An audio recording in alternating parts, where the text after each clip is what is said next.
We are very excited this morning for the next step in the evolution of late-night comedy. James Corden takes the stage on Monday. He's the new host of The Late Late Show right here on CBS. Anthony Mason got a look behind the scenes with the star who is staying humble. Anthony, good morning. Good morning, Gail. James Corden went into CBS to pitch an idea for a sitcom. Well, instead, he walked out with a late-night talk show.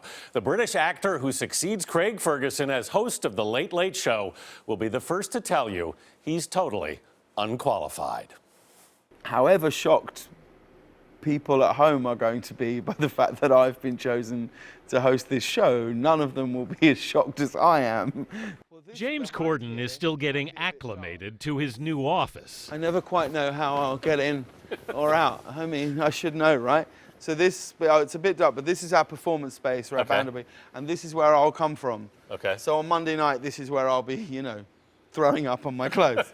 So I'll come out and stand here. At the Late Late Show studio at Television City in Los Angeles, Corden's been doing test shows all week. Here, you go on the guest. You can be my first guest on TV. There you go.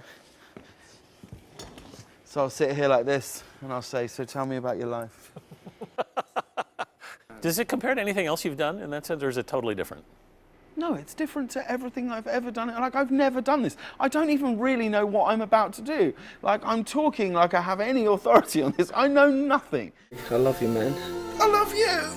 A household name in Britain with nearly 5 million Twitter followers.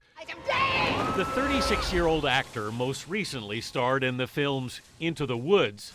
Don't like that woman. And Begin Again. You're a comic actor, but you were never a stand-up comedian. No, it's not something I've ever done, really. I like being funny, but I don't really write jokes, as it were. So you're not going to do a monologue, right? Well, we're going to come out and do something funny and say something funny, and some nights, if we've got great jokes, then we will. I hope that the greatest thing people could say about the show is that they don't know what it will be tonight. And whatever they say, Corden will be ready. After breaking through in his 20s in the drama The History Boys. You got to hold and give, but do it at the right time. And then co-writing and starring in the smash British comedy Gavin and Stacey. Bollocks. Corden's next film and TV series were demolished by the critics there. You've seen both ends of this.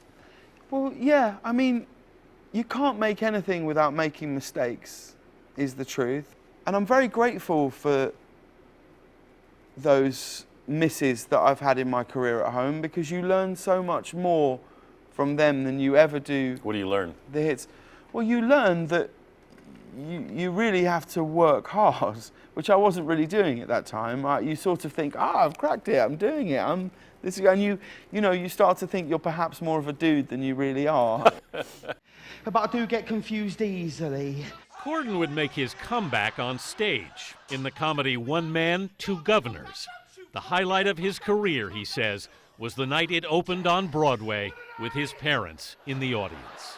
But that night in New York, Broadway, I remember thinking, I can't imagine what this feels like for my parents. Because I can't imagine as a parent what it would feel like to see my son or my daughter be being received by this city in such a way, and I'll never ever forget it. You ended up winning a Tony. Yeah. Beating Philip Seymour Hoffman, Frank Langella, John Lithgow. Who am I leaving out? It was quite a list. James Earl Jones. James Earl Jones. Yeah.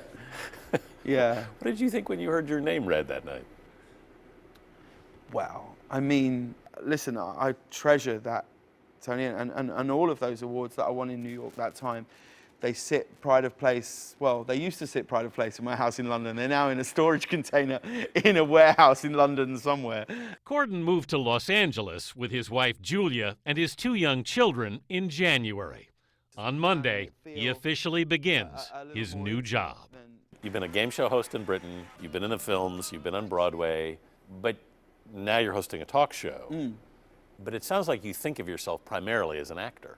Well, yeah, I don't know. Is anyone born a talk show host? Probably not. Like, we're all acting, aren't we? You're acting now. You're pretending like this is completely normal. Like, we're sat on these chairs that are far too high in a room with like nothing around us, in a fake set that looks like a fake bar. Like, none of this is real. It's not like I think, oh, I'm a talk show host now, so I'm no longer an actor. Right. Like, we're all pretending. We're all just trying to not have a proper job, and don't think that you're any different to that. I'm well aware of what you're doing. You think this is completely normal. You're just trying to avoid work. You even go home to your wife like, oh, God, I have had a tough day. You haven't. It's easy. Let's be clear. No bit of your day is taxing, but you just don't want your wife and children to find out. That's the truth of it. Actually, my wife has already figured that out. All right, you can catch the premiere of The Late Late Show with James Corden Monday night at 12:35, 11:35 Central, right after The Late Show with David Letterman here on CBS. I think his first guest is Tom Hanks. Oh, I can't wait to see the show. Everybody who knows him and has seen him really likes him. Love him. Charlie was raving about him, I too. saw One Man, Two Governors. I was in pain. I was laughing so hard. It is the funniest show I've ever seen, and it was because of him. He's Pulling amazing. for him. And he's so likable. Yes. Yeah, enormously Funny and appealing, likable. enormously talented, great range, can do it all.